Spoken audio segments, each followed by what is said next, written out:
Pues bienvenidos a una clase más del curso de experto de Mindfulness. Yo soy Miriam Jiménez y voy a dar la clase de Mindfulness y trastornos de la conducta alimentaria y Mindfulness y trastornos relacionados con el trauma. Lo que vamos a ver en esta clase es, por un lado, lo que son los trastornos de la conducta alimentaria, cuáles son los criterios diagnósticos, cuáles son las causas, ¿no?, y la etiología de estos trastornos, luego cuáles son los tratamientos habituales, qué relación tienen estos tratamientos habituales con el mindfulness y luego qué se puede hacer ya estrictamente de mindfulness en los trastornos de la conducta alimentaria. Con respecto a los trastornos del trauma vamos a hacer algo muy parecido, hacer un repaso sobre lo que es el trastorno de estrés postraumático, luego hablar de los tratamientos habituales, ver cuál es el papel del mindfulness en el tratamiento del trauma y después unas conclusiones generales, como hacemos siempre, de repaso de lo que hemos visto y de cómo poder aplicar ya nosotros si queremos hacer un programa de mindfulness con gente que tenga estos trastornos. Empezamos entonces con los trastornos de conducta alimentaria, con sus causas y con la definición de estos. La anorexia nerviosa, que es uno de los trastornos de conducta alimentaria por excelencia, fue descrito por primera vez como cuadro sindrómico por un hombre llamado Morton ya hace muchos años, en 1689, pero se entendía más como una anorexia un poco separada de otros trastornos que también se consideraban trastornos de la mente o del comportamiento, y no fue hasta más adelante por Leseg y Gould que fue aislada nosológicamente como una categoría diferente de otros trastornos mentales. En ese momento fue considerado como un cuadro con una base más bien histérica o con una base quizás más parecido al obsesivo compulsivo. Se veía que eran pacientes, sobre todo mujeres, muy sugestionables, con mucha facilidad para la teatralidad, para sugestionar síntomas, y por esto se les veía como quizás más semejantes al espectro histérico, de lo que se denominaba histeria por aquella época. La bulimia nerviosa, que es otro de los trastornos de la conducta alimentaria, fue descrita por Russell en 1979, una descripción muy reciente y reconocida como categoría diagnóstica independiente en el DSM-3 por primera vez. Sus criterios diagnósticos en aquel entonces se centraban en la presencia de episodios de ingesta voraz, de atracones, y luego reacciones psíquicas consecuentes a estos episodios de ingestas. La anorexia, la bulimia y el trastorno por atracón, que son las tres grandes entidades de trastorno de la conducta alimentaria, no son entidades completamente separadas. Podríamos decir que los TCA son un grupo de trastornos o de síndromes que comparten una serie de características, todos ellos en común. Uno, pues, que es más frecuente, es un grupo de trastornos que son más frecuentes en mujeres, de hecho se da en una proporción de 9 mujeres por cada hombre que lo padecen. Suponen una alteración, todos ellos, de la imagen corporal, con una influencia excesiva del peso y de la silueta en las preocupaciones y en lo que ocupa la mente de estas personas. La incidencia cada vez ha aumentado más en las sociedades occidentales, se ha duplicado en los últimos 10 o 20 años, debido pues a cambios estéticos, a la sobrevaloración del aspecto físico, a necesidades emocionales más superfluas, y a diferencia de los pacientes, ¿no?, esto sí que es una diferencia con trastorno por atracón, las pacientes con anorexia y con bulimia sí que tienen un miedo intenso a engordar. No es que los pacientes por atracón no se preocupen por su estado físico, porque de hecho son pacientes que constantemente se han metido en dietas y han intentado adelgazar, pero no de una manera tan obsesiva o tan restrictiva como lo puede hacer una anoréxica, ni con conductas tan purgativas como lo puede hacer una persona con bulimia. Pero sí que hay una preocupación por el aspecto físico en el trastorno por atracón. Por seguir con los trastornos de la conducta alimentaria, que estamos viendo anorexia, la anorexia nerviosa etimológicamente significa falta de apetito, ¿no?, la palabra anorexia, y se le llama nerviosa porque no hacemos referencia a la falta de apetito como tal, que puede ocurrir en otros muchos trastornos donde se pierden las ganas de comer, sino que hace referencia a personas que se comportan como un organismo hambriento. Hay una distorsión de la imagen corporal, no se reconoce la propia delgadez, hay una percepción distorsionada de los estímulos sensoperceptivos porque no se detectan bien las sensaciones de hambre y de saciedad, y hay unos sentimientos de ineficacia personal que van asociados siempre a una baja autoestima. Estos son los criterios diagnósticos de la anorexia nerviosa en la última edición del Manual Diagnóstico de los Trastornos Mentales, del DSM-5, donde los criterios diagnósticos nos dicen que para diagnosticar a una persona de anorexia nerviosa, esta debe cumplir tres criterios, el A, el B y el C. El criterio A es una restricción de la ingesta energética que no cubre las necesidades que tiene el organismo y que conduce a un peso corporal significativamente más bajo de lo que debería tener por el peso, o sea, por la talla, por la edad, por el sexo, y que afecta a la salud física. Hay un miedo intenso, que sería el criterio B, a ganar peso o a engordar, y un comportamiento persistente que interfiere en el aumento de peso porque se hacen constantemente cosas para no ganar. Y en el criterio C nos hablan de una alteración en la forma en la que uno mismo percibe su propio peso y su imagen corporal, dándole también mucha importancia a esta. Esos serían los 3 criterios que tiene que cumplir una persona para ser diagnosticada de anorexia nerviosa a día de hoy en el DSM-5. Hay 2 tipos de anorexia nerviosa que vamos a ver después y que se pueden especificar en el DSM, el tipo restrictivo y el tipo purgativo, pero lo vamos a ver más adelante en otra diapositiva. La anorexia nerviosa en la CIE-10, la última versión, ya por poco tiempo, porque en poco va a salir la CIE-11, que tenemos de la Organización Mundial de la Salud, sí que hace, como hacía el DSM-4 en su momento, un apunte más concreto del índice de masa corporal para el que se tiene que considerar que una persona tiene anorexia nerviosa, que es el criterio número 1, la pérdida significativa de peso que conlleva un índice de masa corporal menor de 17,5. Los enfermos que son prepúberes pueden no experimentar la ganancia propia que deberían tener por su edad.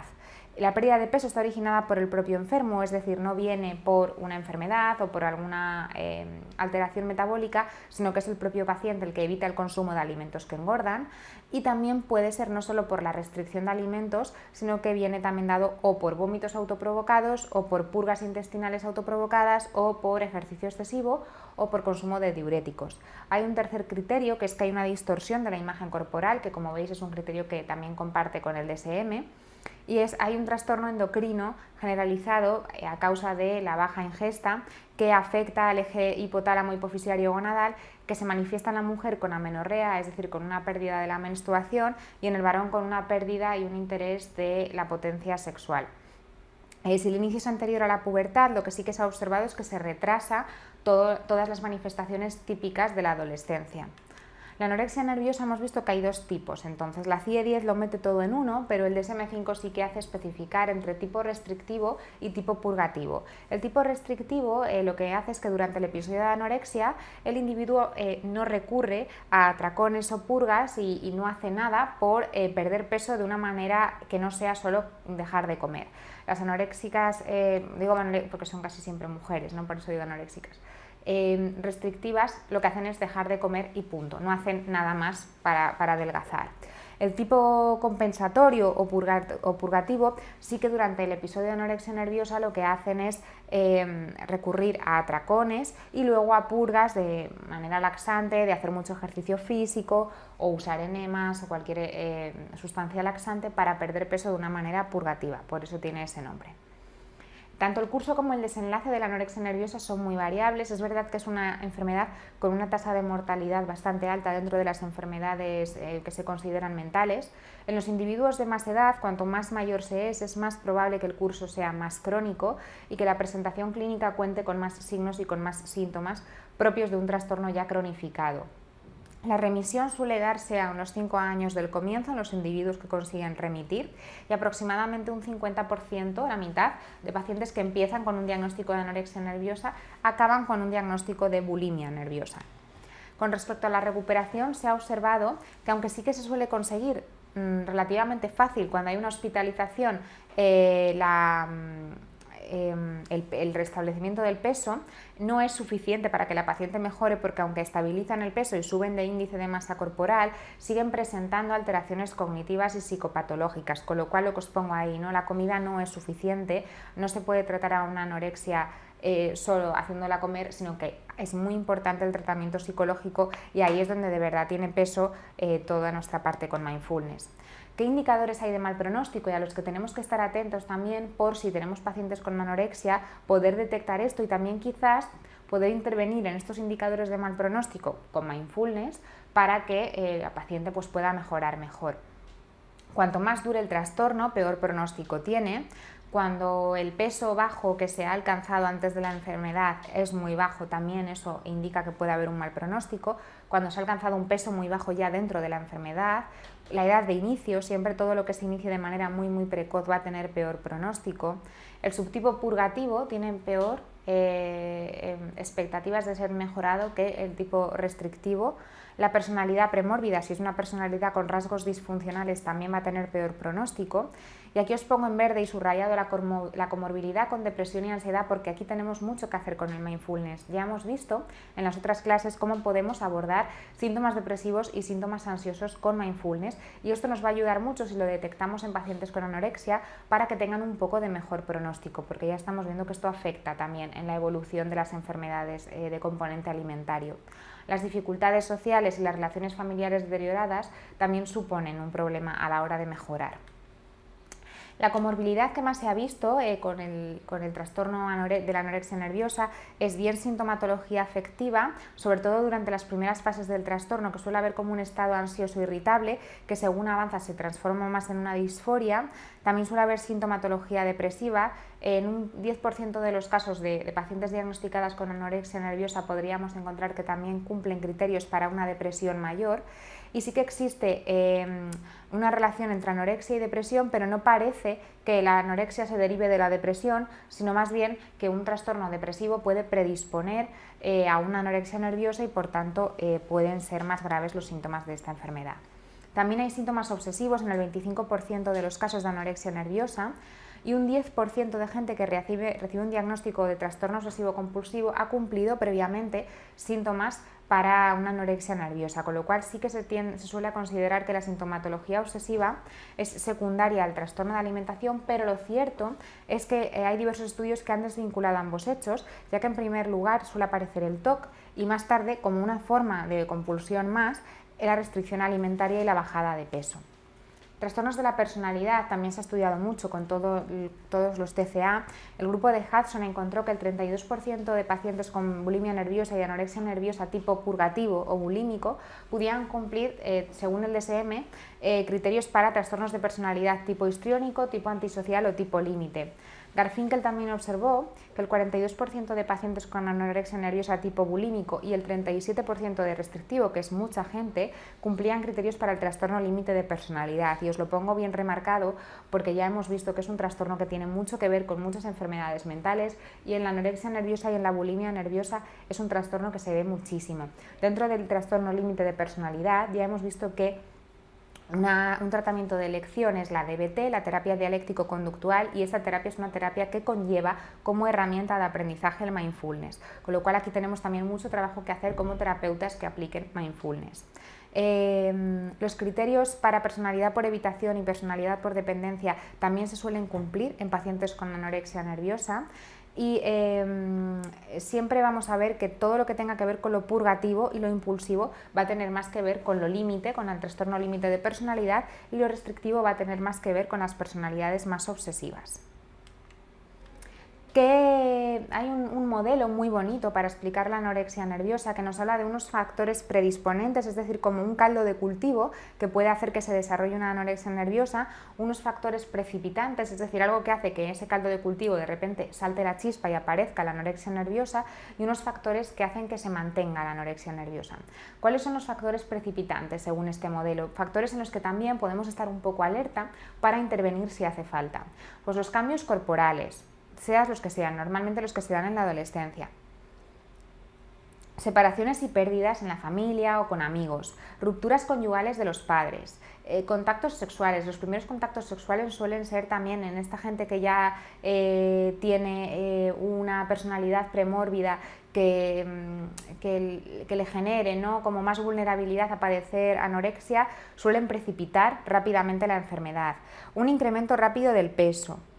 Críticas sobre el cuerpo, el que tenga una enfermedad adelgazante y que se vea delgada la persona y entonces quiera seguir estando delgada.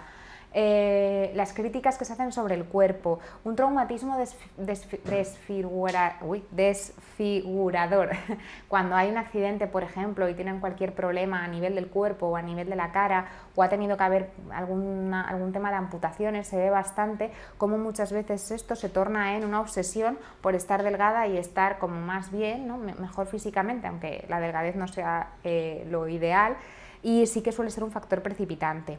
El incremento de la actividad física. Cuando deportistas de élite tienen que incrementar la actividad física, esto a veces supone un factor de riesgo precipitante para la anorexia. Y los acontecimientos vitales estresantes. ¿Cuál es el caldo de cultivo, ¿no? ¿Cuáles son los factores predisponentes para padecer anorexia nerviosa?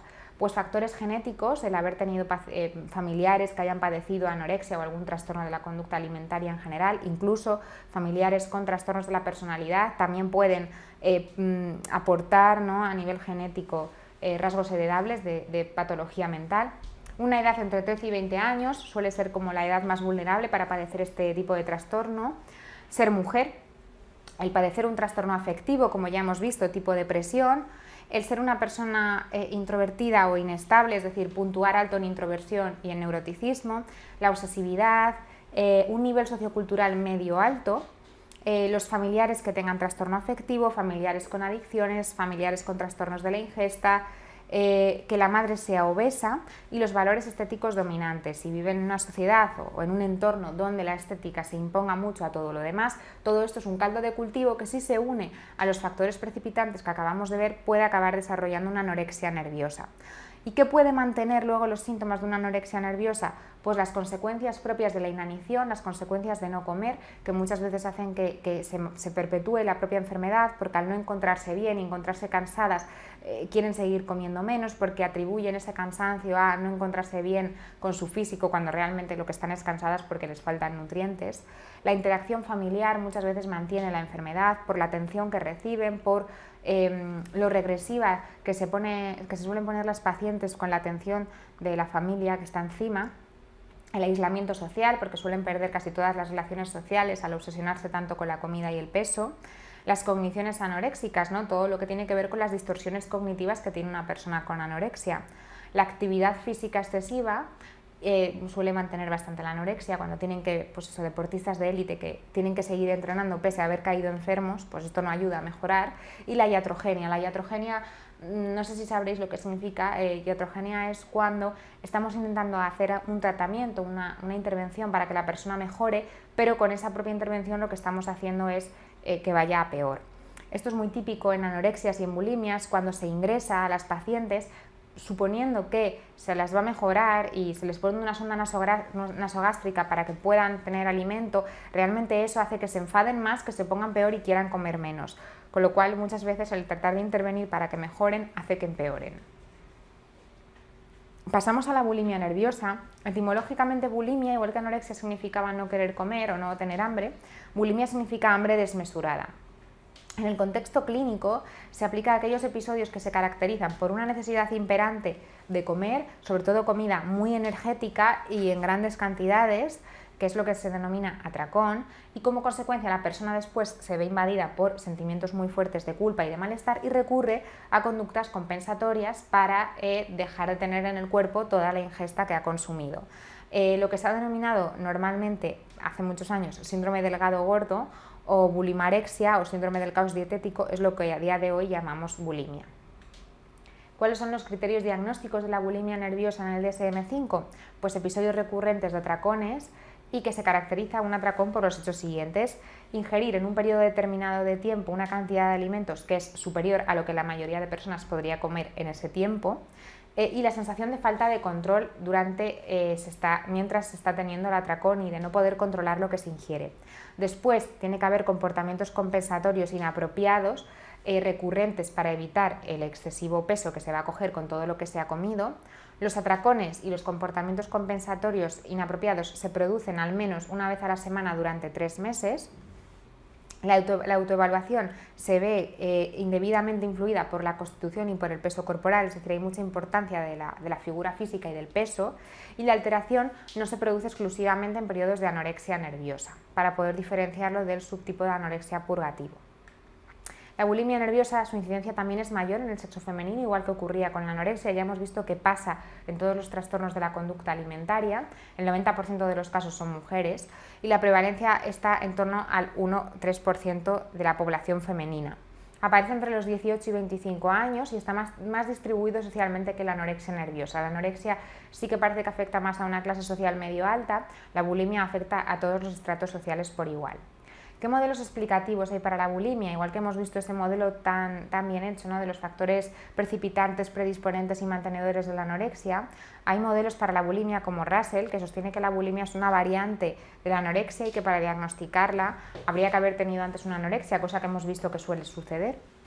Las clasificaciones internacionales como la CIE conceptualizan la bulimia nerviosa como una entidad independiente de la anorexia, aunque un mismo paciente puede presentar ambos trastornos a lo largo del curso de la enfermedad. El modelo multifactorial de Garner y Garfinkel puede aplicarse a la explicación del desarrollo de bulimia nerviosa, incluyendo los dos factores de los que hablan ellos, que es la predisposición a engordar y la historia de trastornos afectivos previos. Es muy frecuente que a nivel comórbido los síntomas depresivos que están influidos por la baja autoestima y los trastornos del estado de ánimo en general, como trastorno bipolar, síntomas de ansiedad como el miedo a las situaciones sociales y trastornos de ansiedad, pueden estar conviviendo a la par que un trastorno de bulimia nerviosa. Se estima que un tercio de los pacientes presentan problemas de consumo de sustancias, también un poco por esa tendencia a la falta de control de impulsos que tienen las pacientes con bulimia. Y entre el 30 o 50% de los pacientes que tienen rasgos de personalidad que cumplen criterios para uno o más trastornos, sobre todo para TLP, como ya hemos visto, el trastorno límite de personalidad, tienen diagnosticado también o cumplen criterios por lo menos para una bulimia nerviosa.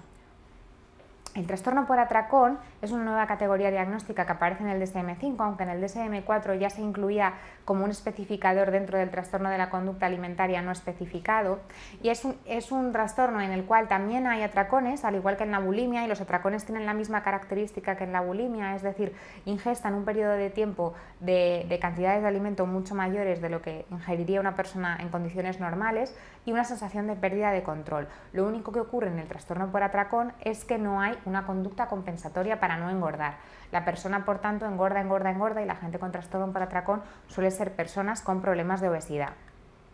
En cuanto al diagnóstico diferencial del atracón con bulimia nerviosa, ya lo hemos visto. Ambos trastornos tienen atracones, pero uno tiene conductas purgativas como la anorexia y otro no, como ocurre con el atracón.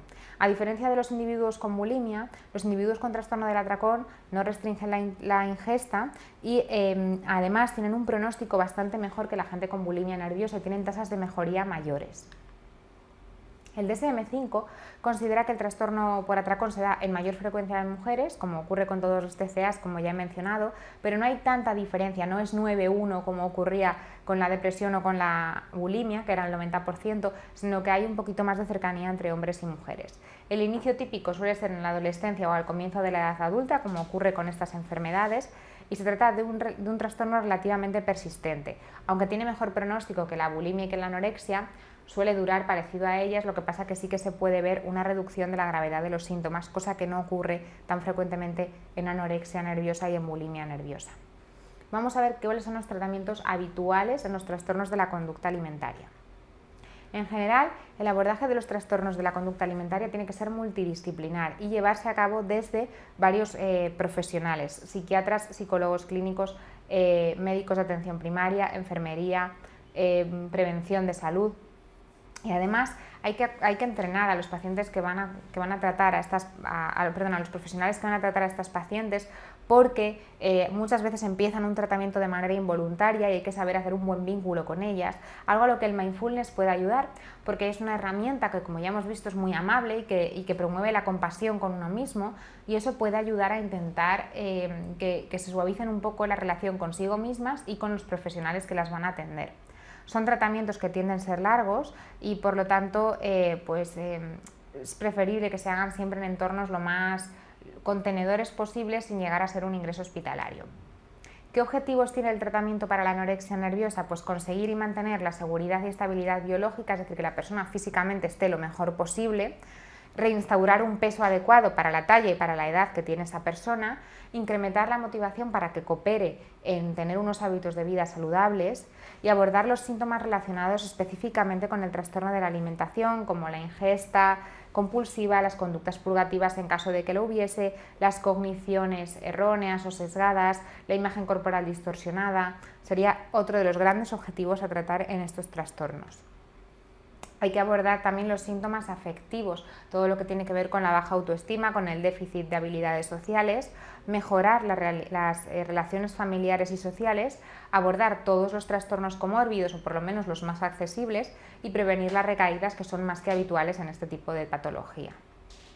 La guía de práctica clínica del Ministerio de Sanidad de nuestro país, de España, recomienda que la paciente esté al menos 6 meses en tratamiento ambulatorio antes de intentar un ingreso o otro recurso más estricto. Las ventajas del tratamiento ambulatorio son que el afrontamiento del peso se hace con mayor estabilidad emocional, se atenúan las posibilidades de regresión. Como he dicho, son pacientes que suelen hacer conductas regresivas muy fácilmente por los déficits y los rasgos disfuncionales de personalidad que suelen presentar. Suelen también ser personas bastante dependientes, con lo cual siempre que podamos hacer un tratamiento ambulatorio, que puedan estar en su casa y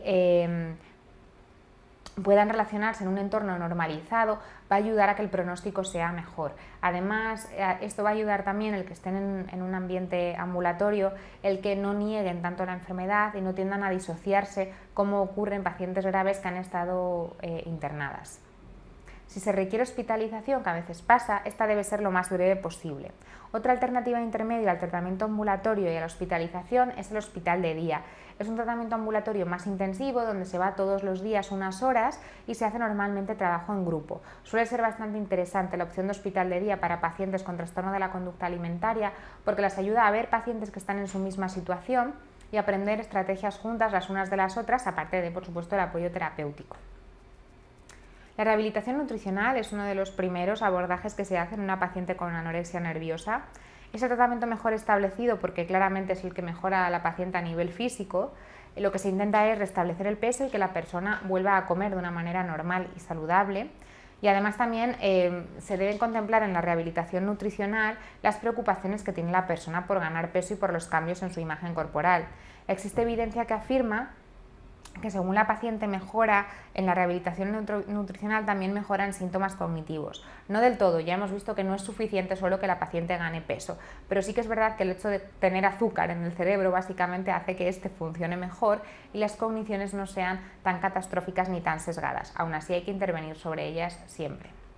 La intervención psicosocial lo que intenta es proporcionar al paciente ayuda para que coopere en su rehabilitación física y en su proceso de mejoría, que cambie sus conductas y sus actitudes y que mejore su funcionamiento interpersonal y social. Esto es lo que dice la APA en el año 2000 para que se haga una intervención psicosocial con pacientes anoréxicas. La terapia cognitivo-conductual no abandona el objetivo principal, que es la recuperación de peso y que debería ser prioritario más que nada por el riesgo de alguna complicación física que puede haber cuando una persona tiene bajo peso, y se ha comenzado a intervenir sobre el sistema de creencias que subyace a todo el conjunto de hábitos disfuncionales que tiene la persona con anorexia nerviosa. La terapia cognitivo-conductual o las terapias cognitivo-conductuales, porque se pueden usar de distintos tipos, están orientadas a abordar la naturaleza egosintónica de los síntomas. ¿Qué quiere decir egosintónico? Quiere decir que estas pacientes están a gusto dejando de comer, están a gusto con su forma de pensar, no les genera sufrimiento. A ellas lo que les genera sufrimiento es el verse gordas, pero no detectan que ese pensamiento sea erróneo. Toda la terapia cognitivo-conductual está destinada a que detecten que ese pensamiento no está bien, que no es una cosa realista y que puede ser modificado. ¿Qué componentes o fases tiene la terapia cognitivo-conductual? Pues primero una evaluación, como cualquier intervención, después una formulación de un análisis funcional de cómo ha nacido y cómo se mantiene el trastorno, se conceptualiza un poco el trastorno y las necesidades concretas que tiene esa paciente de tratamiento, se establecen unos objetivos, se hace una intervención dirigida primero a la motivación y al enganche de que esa persona quiera hacer alianza y vincularse con el profesional de salud mental para poder continuar con el tratamiento, se hacen labores de psicoeducación, se hace un registro diario de la comida, se aborda la sintomatología anoréxica central, es decir, la restricción de comida, el ejercicio físico excesivo, etcétera, pues bien con manejo de contingencias, bien con desensibilización sistemática, con exposición en vivo a alimentos prohibidos, con exposición con prevención de respuesta. En todas estas conductas o en todos estos tratamientos o intervenciones, como veis, el mindfulness tiene mucha cabida. Bien para hacer una exposición muchísimo más concentrada, mucho más atenta en el momento aquí y ahora. Esto viene muy bien porque estas pacientes suelen tener bastante facilidad para disociarse. Ya hemos visto que tenía en un principio que ver con un poco la histeria, y las pacientes con histeria históricamente se disociaban muy fácilmente, ¿no? Entonces podemos volverlas a traer al momento presente y al aquí y a la hora cuando se hace una exposición mediante la práctica de mindfulness. Se abordan los trastornos comórbidos, como hemos visto que es importante hacerlo, se previenen las recaídas y se hace un seguimiento. Estas serían las fases de la terapia cognitivo-conductual.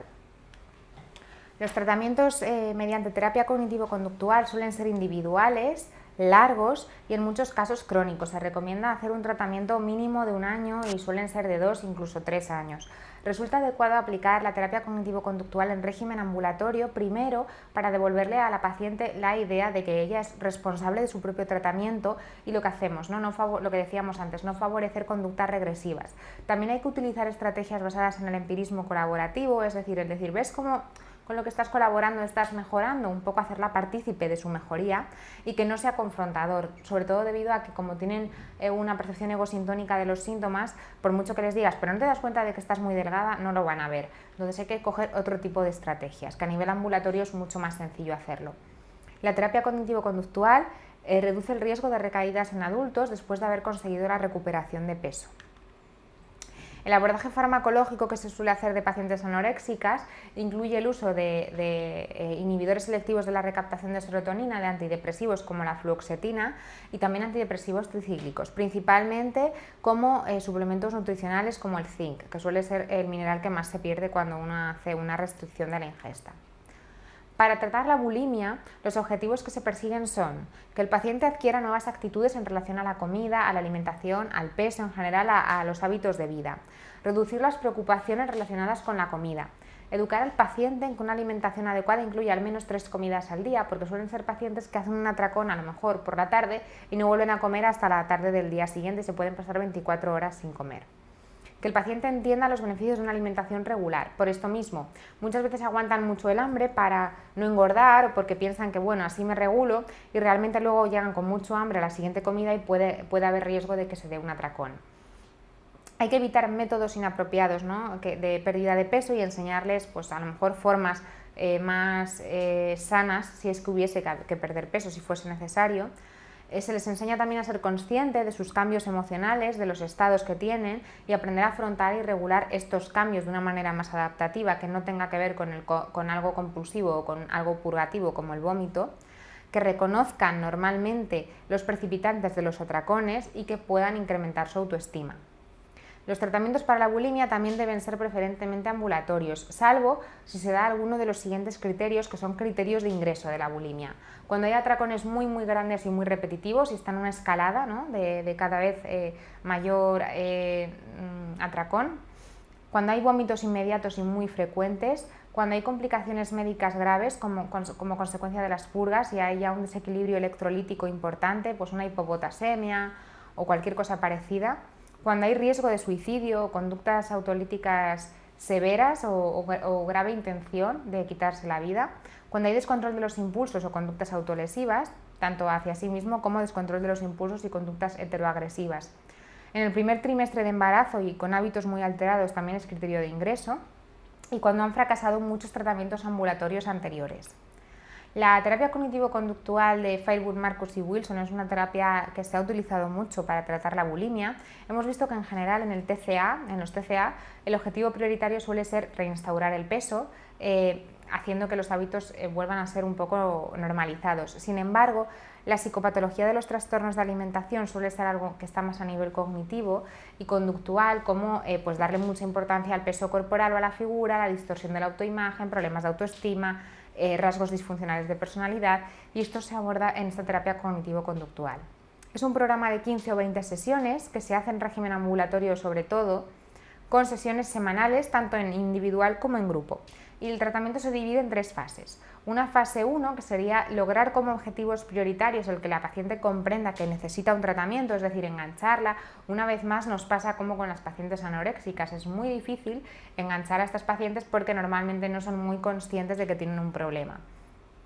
Se hace una intervención psicoeducativa explicando lo que es el trastorno, de dónde les puede venir, se presenta un modelo teórico y se corrigen ideas erróneas sobre la alimentación.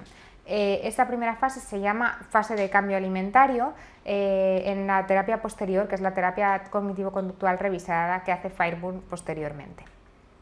Hay 8 sesiones en esta primera fase donde se aborda todo esto que viene aquí, ¿no?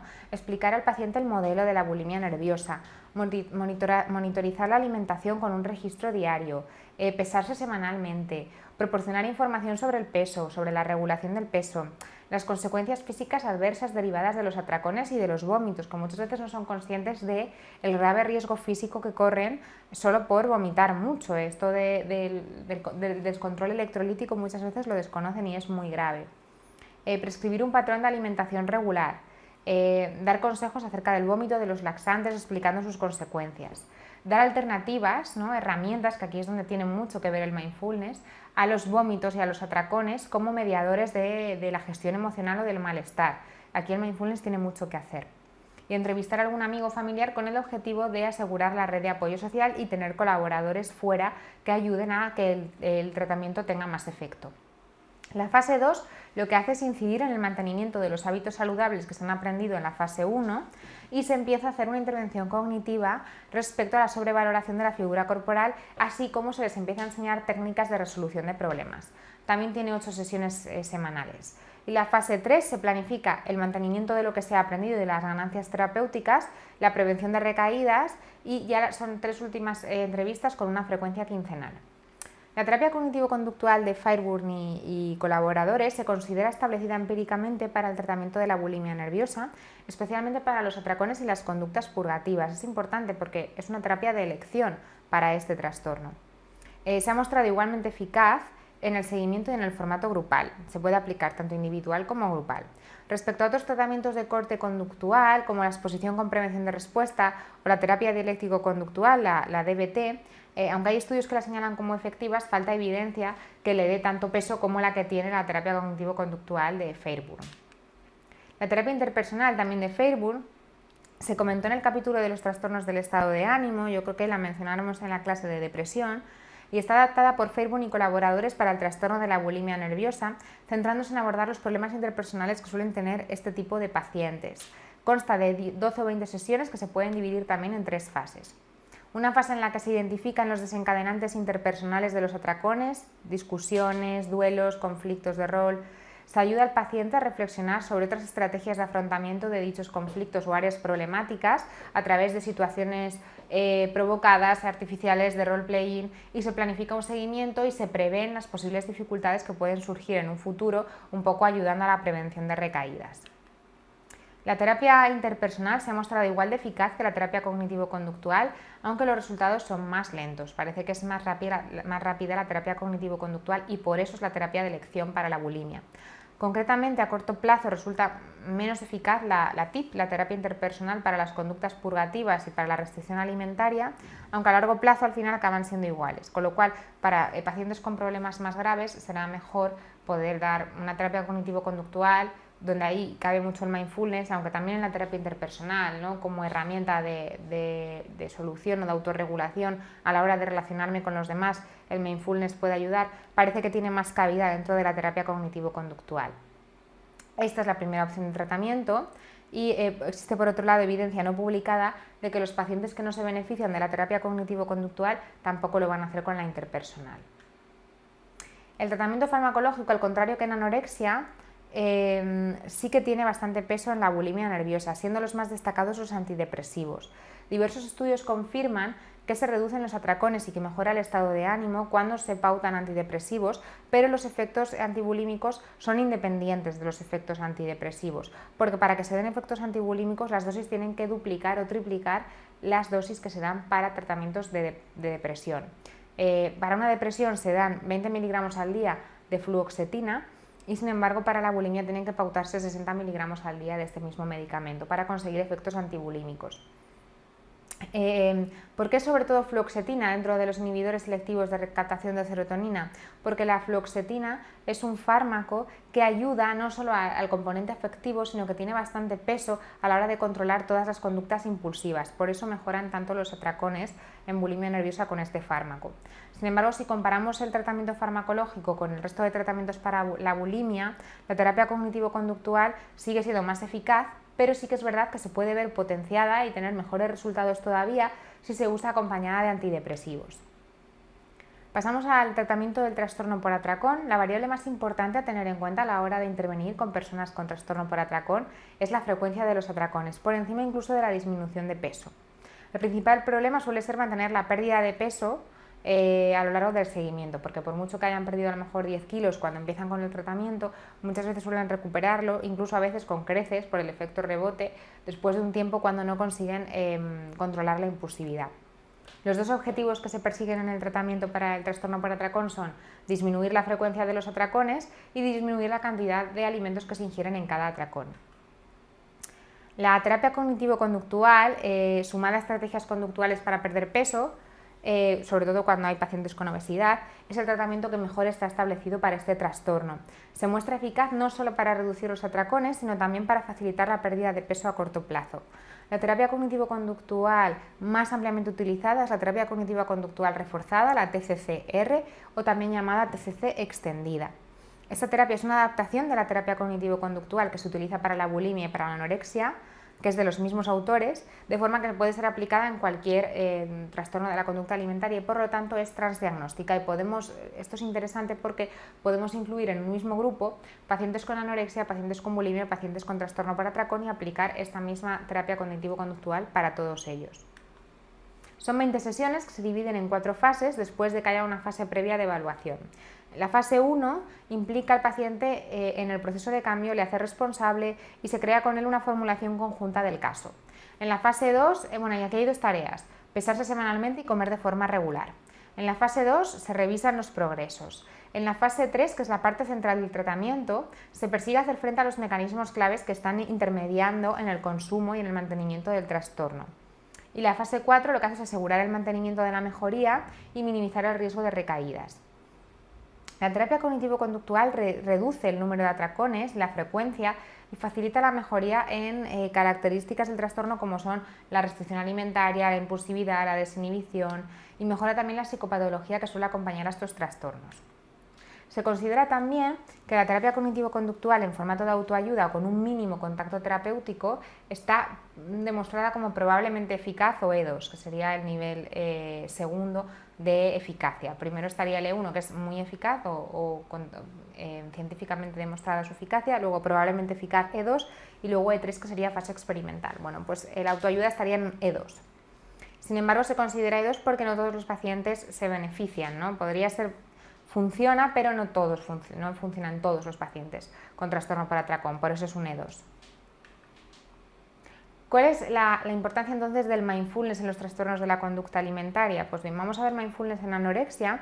Traigo este estudio publicado acerca de cómo el haber tenido formación en mindfulness o cómo haber sido una persona con una meditación activa y con una capacidad de hacer atención plena de una manera como enseña el mindfulness, correlaciona negativamente con síntomas de anorexia nerviosa y con rumiaciones. Si lo veis aquí, lo que está en azul es todos los síntomas de la anorexia nerviosa y lo que está en morado son las rumiaciones. En verde está la capacidad de hacer mindfulness medida por un cuestionario que ya conocemos, ¿verdad?, de las primeras clases, que es el cuestionario, el 5 Facet Mindfulness Cuestionario, el cuestionario de 5 facetas del mindfulness, y vemos cómo correlaciona significativamente de manera negativa tanto con síntomas globales de anorexia como con las rumiaciones típicas de las pacientes con este trastorno, con lo cual se ve que el mindfulness funciona muchísimo y mejora muchísimo la sintomatología anoréxica.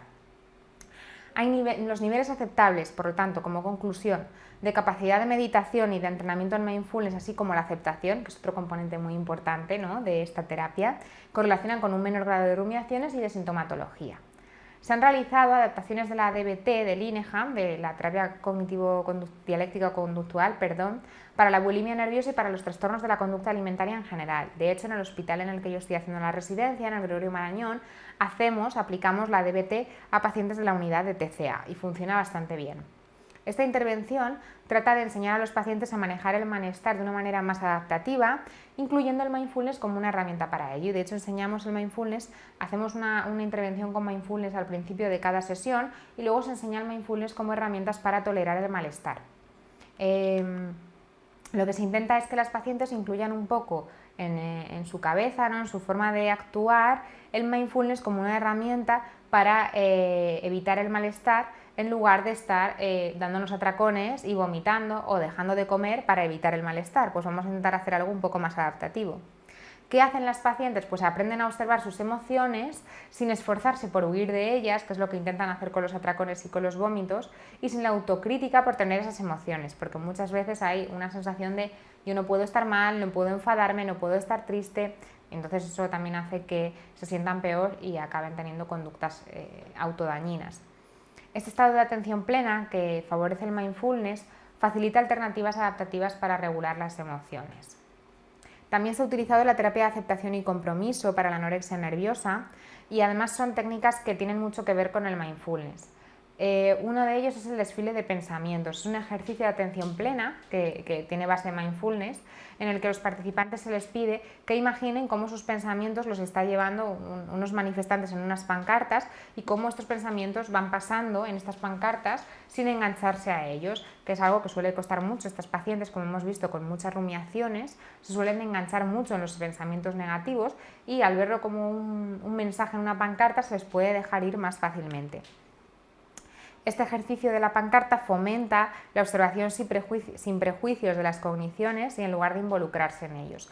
Hay otro ejercicio muy parecido, que es el ejercicio del conductor del autobús, donde la participante imagina que ella es la conductora de un autobús y esto le lleva a, este autobús le lleva a objetivos valiosos en su vida. Los pensamientos relacionados con dejar de comer, con tener atracones, con la grasa, con el engorde, se conceptualizan como pasajeros en el autobús que exigen que ella cambie de dirección y la desvían de su camino principal y quieren que se vaya por la carretera de la anorexia. Entonces podemos visualizar esos pensamientos como pasajeros que nos desvían de nuestro camino, pero nosotras tenemos la capacidad de conducir el autobús y llevarlo por el camino que queremos. El entrenamiento de atención en la alimentación, que es otra de las prácticas muy utilizadas en trastornos de la conducta alimentaria, se desarrolló para el trastorno por atracón, por esto de que es gente que suele comer compulsivamente sin disfrutar, sin ser conscientes de la comida que están comiendo, y se basa en el programa de reducción del estrés de Kabat-Zinn, el MBSR. Se lleva a cabo como una intervención de 9 sesiones e incluye varios tipos de ejercicios para la atención plena y la meditación. Las meditaciones de respiración y exploración corporal promueven la consciencia, la aceptación de las sensaciones corporales, incluidas el ser conscientes y aceptar las señales de hambre y saciedad. Otros ejercicios implican comer de manera consciente. El comer consciente se ha usado muchísimo en los trastornos de la conducta alimentaria y lo que se hace es que los alimentos se puedan percibir como algo novedoso, como algo que genera curiosidad y haya que estar atento de la textura, del sabor, del olor, del sonido. Y se enseñan mini meditaciones en las que los pacientes aprenden a detenerse por unos momentos en espacios clave durante el día para practicar la conciencia plena sin juzgar y sin tener en cuenta los pensamientos y los sentimientos que van surgiendo. La eficacia del MBIT, que sería el MBSR aplicado a trastornos de la conducta alimentaria, se ha respaldado con un ensayo clínico no controlado, pero todavía hacen falta más estudios para que pueda hacer una terapia muy eficaz. Una vez hemos terminado los trastornos de la conducta alimentaria, vamos a pasar al mindfulness dentro de trastornos traumáticos. El trastorno de estrés postraumático fue recogido por primera vez en las grandes clasificaciones diagnósticas en 1980 en el DSM-3, dentro del capítulo de los trastornos de ansiedad. El concepto clínico, sin embargo, de estrés postraumático es bastante más antiguo y surge a partir de los estudios con excombatientes de la guerra de Vietnam entre el 64 y el 75. La razón por la que se conceptualizó tan tarde era porque era un trastorno bastante estigmatizado, había mucho escepticismo por la validez del diagnóstico, por la validez nosológica del diagnóstico, porque se creía que el sujeto podía simularlo para sacar algún tipo de beneficio, algún tipo de pensión, de compensación económica, pues que se le dejase libre, ¿no?, de ser militar, y se cree que bueno, pues podría haber bastantes simulaciones por ese lado, aparte de, si reconocían estar enfermos, un gran estigma más viniendo de una vida militar, ¿no?, donde a lo mejor no estaba tan bien visto el tener alguna patología mental. El DSM-3 puso énfasis en el estresor catastrófico, mientras que el DSM-4 ya cambia y lo que dice es que comienza a enfatizar la reacción que tiene la persona ante ese estresor más que la magnitud o la intensidad del estresor, porque no todas las personas viven las experiencias catastróficas de la misma manera. El trastorno aparece por primera vez en la CIE-9 bajo el término reacción aguda ante gran tensión y se incluye dentro de los trastornos neuróticos de la personalidad y trastornos mentales no psicóticos, y se establece una duración muy restringida para las alteraciones que producen un estresor de horas o días, existiendo otra categoría que es lo que llama reacción de adaptación, la cual permite ya una duración más larga de meses, y entonces el TEP estaría un poco entre medias de estas dos categorías, de la reacción aguda y de la reacción de adaptación. En la CIE-10, la última versión por ahora de la OMS, ya se recoge tanto el TEP como el TEA, incluidas en trastornos neuróticos secundarios a situaciones estresantes y trastornos somatomorfos, dentro de un apartado llamado reacciones a estrés grave y trastornos de adaptación, y se diferencia de los trastornos de ansiedad con criterios similares al DSM. En la CIE-10 se sigue subrayando, cosa que no se hace ya en las últimas ediciones del DSM, que el estresor tiene que ser excepcional y provocar alteración en la mayoría de las personas. ¿Cuáles son los criterios diagnósticos para el DSM-5 del trastorno de estrés postraumático? Pues una exposición a la muerte, a una lesión grave, a una violencia sexual, ya sea real o sea una amenaza, en una o más de las formas siguientes. Por una experiencia directa del suceso traumático, es decir, que le haya pasado a la propia persona. Por una presencia directa del suceso ocurrido a otros, que le pase a alguien que esté a mi lado. Por el conocimiento de que el suceso ha ocurrido a un familiar o a alguien íntimo. Por exposición repetida o extrema de detalles repulsivos del suceso traumático, como les ocurre, por ejemplo, a los socorristas que recogen restos humanos, a policías que están constantemente en situaciones muy sádicas. Pues es otro criterio diagnóstico para poder padecer trastorno del estrés postraumático. Y luego presencia de uno o más de los síntomas de intrusión siguientes asociados al suceso traumático, bien recuerdos angustiosos recurrentes o sueños angustiosos recurrentes o reacciones disociativas en las que el sujeto de repente actúa como si se repitiese el suceso traumático, que sería algo más grave, o malestar psicológico intenso o prolongado al exponerse a factores internos o externos que simbolizan el trauma, o reacciones fisiológicas internas a factores internos o externos que tienen que ver con el trauma. Y luego hay una evitación persistente de los estímulos asociados al suceso traumático y que comienza tras el suceso traumático, no porque antes se evitase, por ejemplo, si yo he tenido un trauma con un perro que me ha comido una pierna y me han tenido que amputar la pierna, no me vale que yo antes ya tuviese fobia a los perros y luego desarrollo un TEP. Yo evito a los perros sin antes tener fobia a ellos, si no este criterio no se cumpliría. Hay unas alteraciones negativas a nivel cognitivo y del estado de ánimo asociadas al suceso traumático que incluyen incapacidad para recordar un aspecto importante del suceso traumático, que tiene que ver también con aspectos disociativos, o creencias o expectativas negativas persistentes, o un estado emocional negativo persistente, o percepción distorsionada persistente de la causa o de las consecuencias del suceso traumático, normalmente magnificándolo. Un sentimiento de desapego o extrañamiento de los demás, incapacidad persistente para expresar emociones positivas. Todo esto serían alteraciones negativas y del estado de ánimo y cognitivas. Y luego una alteración importante de la alerta y de la reactividad asociada al suceso traumático, que bien puede incluir o comportamiento irritable, comportamiento imprudente o autodestructivo, hipervigilancia, respuestas de sobresalto, problemas de concentración, alteraciones del sueño. En todas estas cosas, como veis, podemos utilizar el mindfulness. Para problemas de concentración, si estamos entrenando en atención plena, podemos hacer que la persona pueda recuperar la concentración. Para todo lo disociativo también, ya vais a ver que el mindfulness en esto tiene mucho que hacer. La duración de la alteración tiene que ser superior a un mes, tiene que causar un malestar clínicamente significativo y que interfiera en su vida diaria, y la alteración no se debe a la ingesta de una sustancia. Como ya hemos visto, para que se desencadene el trastorno de estrés postraumático, la persona ha tenido que estar expuesta a un acontecimiento traumático donde haya sentido horror, pánico, terror, desamparo, según los criterios del DSM-4 revisado. Pero este factor no es el único implicado en el desarrollo del trastorno, ya que existe una vulnerabilidad individual muy amplia. Hay características del acontecimiento traumático que pueden provocar que haya más estrés, que se desarrolle más fácilmente un trastorno de estrés postraumático, y hay 3 aspectos necesarios, aunque no determinantes, para que un suceso sea traumático. Uno de ellos es la percepción de la experiencia como algo muy negativo, otro es la sensación de falta de control, y el último es que el hecho se produzca de una manera repentina e inesperada. Estas características son valoradas por la persona de una manera subjetiva, lo cual por lo tanto es más importante lo que percibe el sujeto más que la propia experiencia real, que es un poco hacia donde va la última edición del DSM.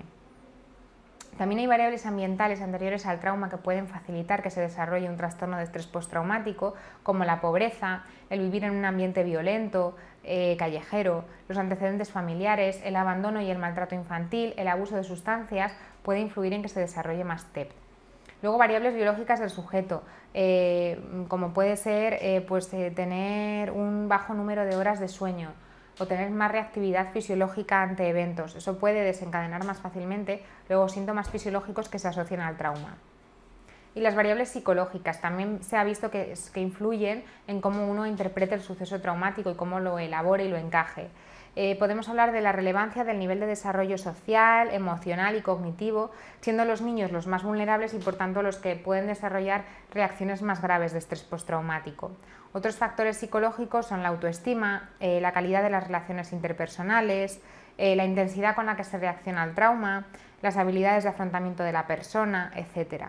Entre los factores de riesgo para el TEP encontramos que ser mujer es un factor de riesgo para desarrollar el trastorno de estrés postraumático, el tener una historia familiar de psicopatología, es decir, tener antecedentes psiquiátricos a nivel familiar, el no recibir apoyo ante el evento traumático, el haber pasado por factores adversos en la infancia, una historia psicopatológica previa ya en la víctima, como trastornos de personalidad o trastornos de conducta, y el de haber tenido experiencias traumáticas anteriores y que cada vez que pasa algo se sufra una retraumatización.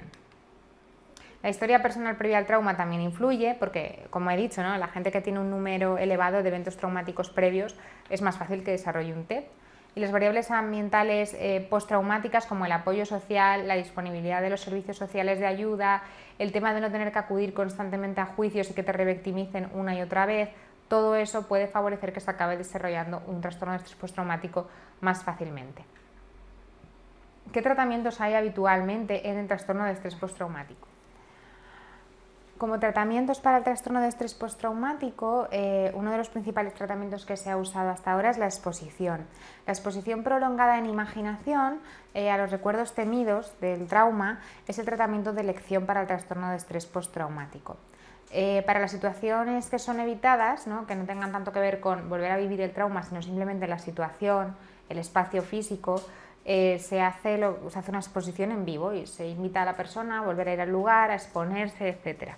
El grupo de FOA y colaboradores, desde su modelo teórico, habla de que lo que funciona de la exposición en imaginación es que posibilita el reprocesar emocionalmente el trauma más que una habituación que disminuya la ansiedad. Lo que hace es un poco que la persona pueda volver a integrar el trauma de una manera más adaptativa en su vida y en su historia vital. En este sentido, el paciente que se ha visto expuesto a un acontecimiento traumático, como pone ahí, puede tener dificultades a la hora de recuperar voluntariamente el recuerdo de lo acontecido, porque lo fragmenta, lo descontextualiza, se disocia y entonces es más fácil volver a reprocesar todo eso si me vuelvo a exponer al recuerdo y puedo vivirlo de una manera más secuencial y más completa que si estoy intentando olvidarlo y no queriendo exponerme a él. Esta información, sin embargo, en gente cuando no lo ha reprocesado bien, vuelve de manera intrusiva, en forma de flashback, en una forma bastante desagradable, que si soy capaz de exponerme a ello de una manera completa, probablemente disminuya esta forma fragmentada y tan violenta de llegar a mi cabeza. El mindfulness, por lo tanto, puede ayudarnos a hacer esta exposición de una manera consciente, de una manera plena, y además viviendo esos pensamientos como algo que forma parte de mi historia, de mi cabeza, y que vienen a mí pero que también se van y que no tengo por qué engancharme a ellos, pero tampoco intentar evitarlos. Podemos hacer aquí el ejercicio que hemos mencionado antes del desfile de las pancartas para poder hacer, por ejemplo, un reprocesamiento de los recuerdos traumáticos. Lógicamente, y aquí yo quiero hacer un apunte, es importante que cuando vayamos a trabajar este tipo de cosas con los pacientes tengamos un vínculo y una alianza con ellos muy potente. Pensad que vamos a estar trabajando con material muy sensible. Vamos a estar trabajando con las peores cosas que le han podido ocurrir a una persona, como puede ser un abuso sexual, un maltrato, una pérdida muy dolorosa. Si hacemos esto de exponer a los recuerdos del trauma de cualquier manera, a la ligera y demás, aparte de retraumatizar y de revictimizar a la persona, podemos generar más daño aún, podemos hacer que no quiera volver, ya no solo a nosotros, ¿no? Que eso sería casi bueno, porque para haber hecho esa burrada mejor que no venga más, sino a otros profesionales que sí que puedan ayudarle. Y de hecho yo sí que he visto gente con un trauma importante que no quería venir al psicólogo bajo ningún concepto porque había estado en tratamiento con otros psicólogos anteriores que no habían hecho un buen abordaje y le habían retraumatizado más que ayudado. Con lo cual tenemos que tener mucho cuidado y siempre que vayamos a hacer un tratamiento de este tipo, ir al ritmo que marque el paciente, dejar que sea él o ella quien diga hasta dónde quiere llegar y cómo quiere hacerlo, y luego nosotros poco a poco ir introduciendo la herramienta. Que quiere un poco exponerse, no siempre desde su voluntad, a los recuerdos traumáticos, pues podemos utilizar el mindfulness como una forma de exposición, pero siempre y cuando tenga un vínculo potente con nosotros y que desde el vínculo se sienta seguro, porque si no podemos hacer más daño que otra cosa. Esto es importante.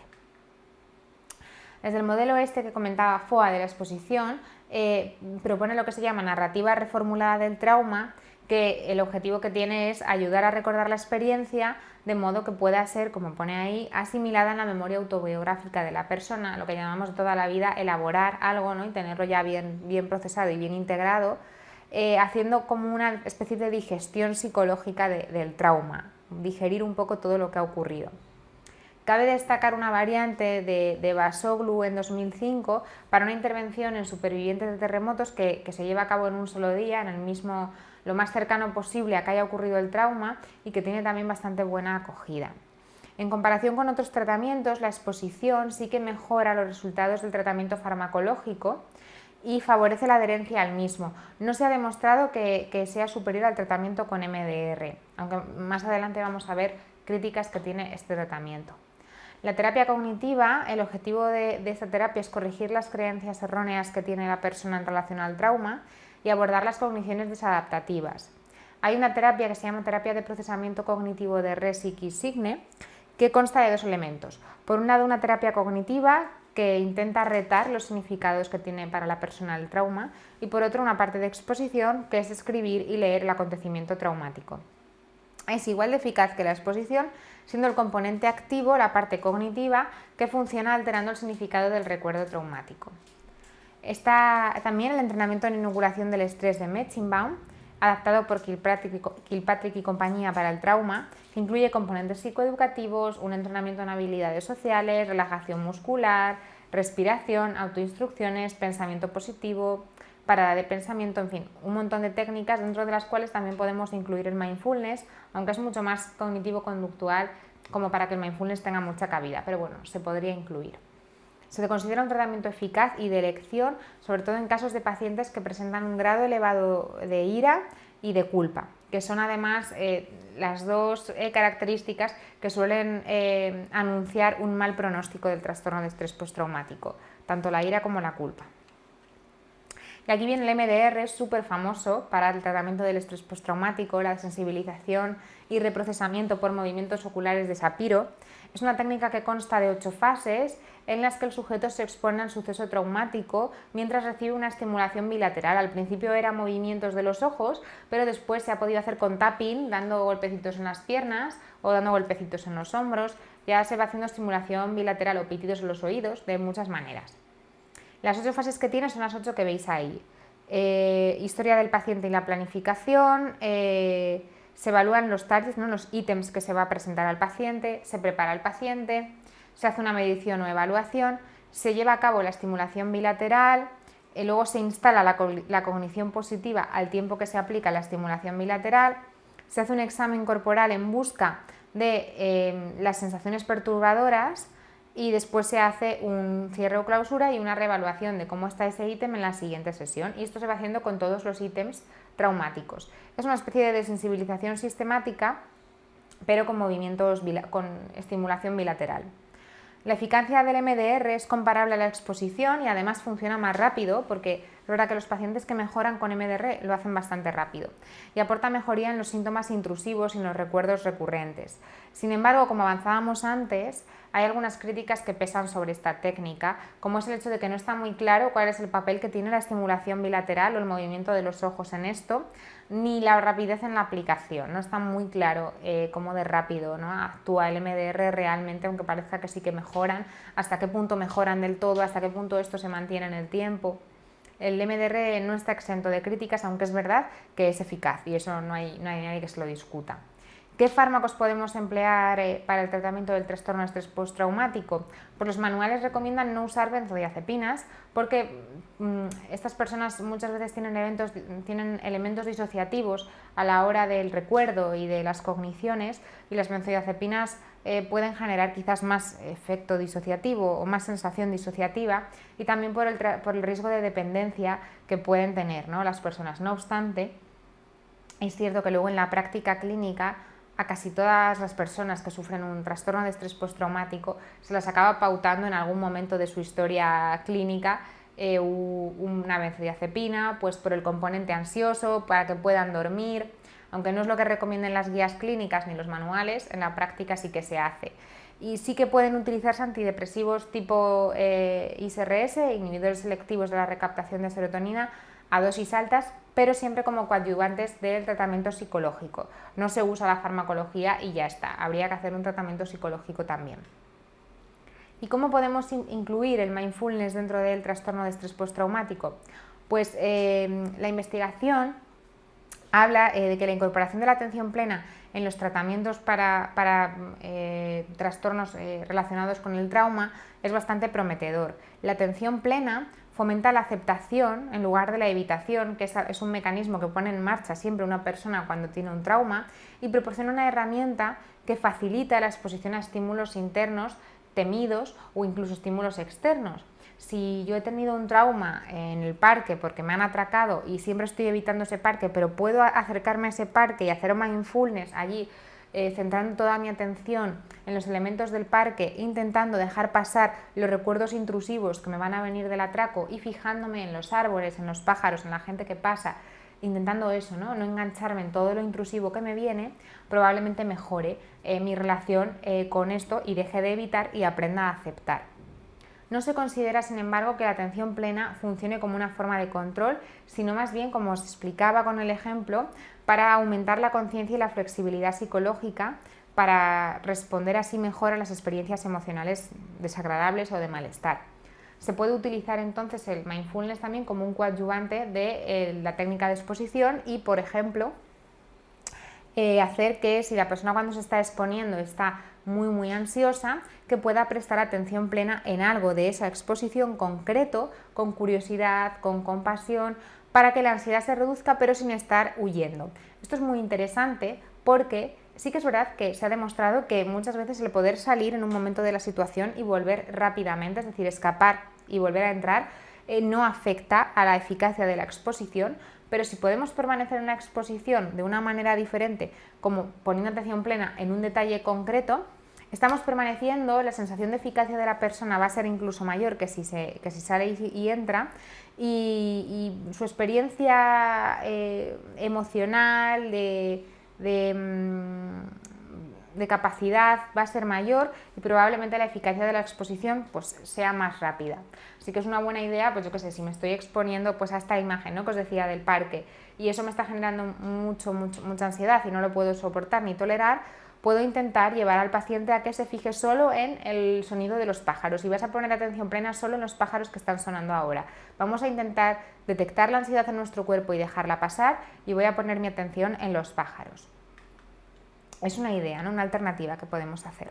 Algunas de las personas que desarrollan trastorno de estrés postraumático utilizan un mecanismo bastante grave que es la disociación. En algunos casos estos comportamientos disociativos son estrategias evidentes de evitación, mientras que en otras situaciones se manifiestan como síntomas de hipervigilancia que podemos conceptualizar como otra forma de evitación. Hay gente que lo que hace es no estar, se disocia para no estar y evitar lo que le está pasando, y otras personas están hipervigilantes para intentar protegerse y evitar así también lo que creen que les puede pasar. Ambas clases de comportamientos vienen dados por un desconocimiento del medio ambiente, porque están reaccionando a un ambiente que ya no tiene por qué ser amenazante, como lo fue en su día el ambiente traumático. Entonces, podemos intentar entrenarles para que etiqueten con precisión tanto el ambiente como sus propias emociones a través del mindfulness. El objetivo de la atención plena, como dicen Folletti y Pistoretto en 2007, es facilitar a los individuos la capacidad de tomar conciencia de sus experiencias en el momento presente con el fin de construir la base para participar plenamente no solo en la terapia, sino también en sus vidas. La finalidad de esto es que se pueda ser consciente de la realidad real, no de la realidad que se han construido en su cabeza a partir de toda la experiencia traumática que han tenido. Es decir, en su momento era normal que tuviesen miedo y que construyesen una realidad como algo amenazante, pero eso va deslizándose y quedándose instaurado en la vida de los pacientes sin dejarles vivir de una forma plena, y es necesario que aprendan que la realidad no es siempre tan amenazante y que puedan contactar con esa realidad que es la verdadera, ¿no? La que sí que les rodea en ese momento en concreto. Aquí pongo un ejemplo tomado de un libro muy interesante, el Manual Clínico del Mindfulness, de Folletti y Pistorello también, que dice que es en inglés, lo he querido transcribir tal cual, donde lo que se le está haciendo a la persona, si lo leéis con detenimiento, es una práctica de atención plena en la respiración. Y lo que se hace es, pues detecta cómo se te puede ir los pensamientos a otro lado, y sin embargo tú puedes volver la atención constantemente a la respiración. Pasamos ya entonces a las conclusiones de este tema. Ya sabéis que me gusta hacer siempre este cuadro de conclusiones para que os sea útil y sea lo más práctico posible, de cara a que si vais a hacer vosotros un programa de mindfulness, sepáis qué aspectos hay que enfatizar con qué tipo de pacientes, que yo creo que eso es lo más práctico, ¿no?, de aprender. Pues dependiendo, en la anorexia, ¿no?, dependiendo de la sintomatología que presenten más acusada, podemos poner más énfasis en un aprendizaje del mindfulness. Por ejemplo, para tratar las rumiaciones típicas de la anorexia, los elementos del mindfulness que mejor nos van a venir son el elemento de dejar pasar, de no engancharse con los pensamientos, y el elemento de entrenar la concentración y la atención plena como tal. Para la restricción alimentaria, el elemento que mejor nos va a venir es hacer meditación en general, es decir, el que puedan practicar unos minutos al día de conciencia plena como una forma de autocuidado, que la restricción alimentaria no sea la única forma que tienen de relacionarse con su cuerpo, sino que también tengan esa forma de relacionarse a través de la meditación. Y el comer consciente, es decir, aunque tú no quieras comer, puedes introducir en los alimentos poco a poco, y en vez de una manera desagradable y forzada, que lo puedan hacer de una manera por lo menos con curiosidad. No tiene por qué ser agradable, pero por lo menos observando qué sensaciones le genera, cómo lo sienten, dónde lo sienten en el cuerpo. Comer consciente. Para la disregulación emocional, el componente en el que más énfasis vamos a tener que hacer al enseñar mindfulness va a ser la aceptación.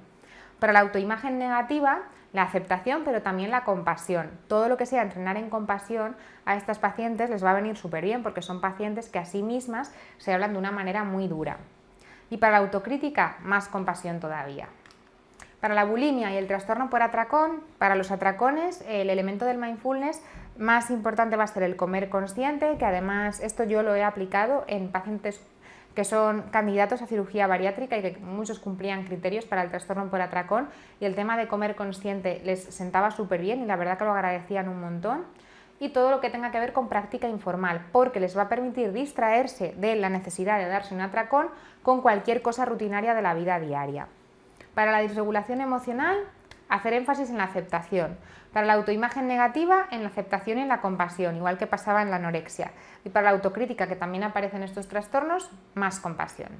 Y para el trastorno de estrés postraumático o trastornos relacionados con el trauma, Para las disociaciones siempre tenemos que pensar que hay que traer a la persona al aquí y a la hora de una manera fácil. ¿Cómo es lo más fácil de traer a la persona al aquí y a la hora? Con un body scan, intentando que contacte con su propio cuerpo. Si esto es muy complicado, porque a lo mejor el trauma está en el propio cuerpo, si ha sido un abuso sexual o algo parecido, que esto ya se va viendo un poco conforme lo dice el propio paciente, ¿no? Y nosotros lo tenemos que ir midiendo, se puede hacer una meditación con elementos exteriores, bien con sonidos, bien con elementos visuales, algo que pueda traer a la persona al presente de una manera rápida. Para los flashbacks lo mejor es la aceptación, un poco el componente de aceptación del mindfulness. Para la culpa y la ira, el componente compasión va a ser el que más nos va a ayudar.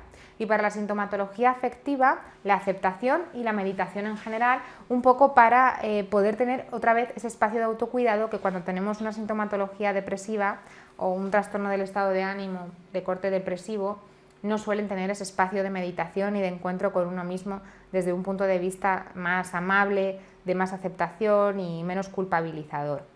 Cuando digo estos elementos, ¿no?, que hay que hacer más énfasis en estos elementos, es porque la idea que tenemos nosotros al dar el curso del mindfulness es que no es solo practicar mindfulness y ya está. Lo que intentamos transmitiros constantemente es que el mindfulness es una forma de ver la vida y una forma de ver la terapia. Y podemos enseñar mindfulness a nuestros pacientes, aparte de dándoles las pautas de cómo se hace y haciendo las prácticas con ellos, hablándoles de estos principios del mindfulness, hablándoles de lo importante que es aceptar y no evitar, hablándoles de lo importante que es ser compasivo, de lo importante que es tener confianza, de lo importante que es no juzgar.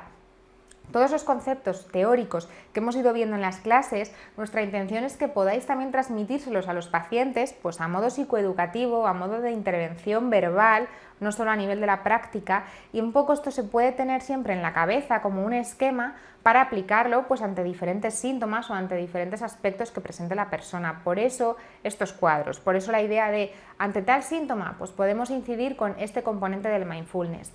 ¿Qué tiene de bueno? Pues que como el propio paciente lo ha ido practicando porque se lo hemos ido entrenando nosotros y enseñando, le va a resultar cada vez más sencillo conectar con eso que le estamos contando. Si es un paciente que ya ha practicado varias veces mindfulness y nos viene diciendo que tiene muchos flashbacks, va a ser mucho más fácil que cuando le hablemos de la aceptación y de que tiene que dejar que esos flashbacks vengan a su cabeza porque no puede controlar lo que se le aparece, ¿no?, como pensamiento, pero que sí que puede dejarlo ir, aceptarlo y dejarlo ir, le va a ser mucho más fácil entenderlo cuando viene con práctica previa que al principio.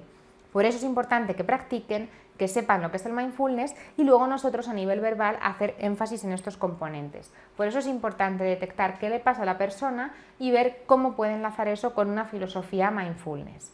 Dicho esto, os dejo las referencias bibliográficas como siempre y os doy las gracias por vuestra atención y nos vemos en otra clase.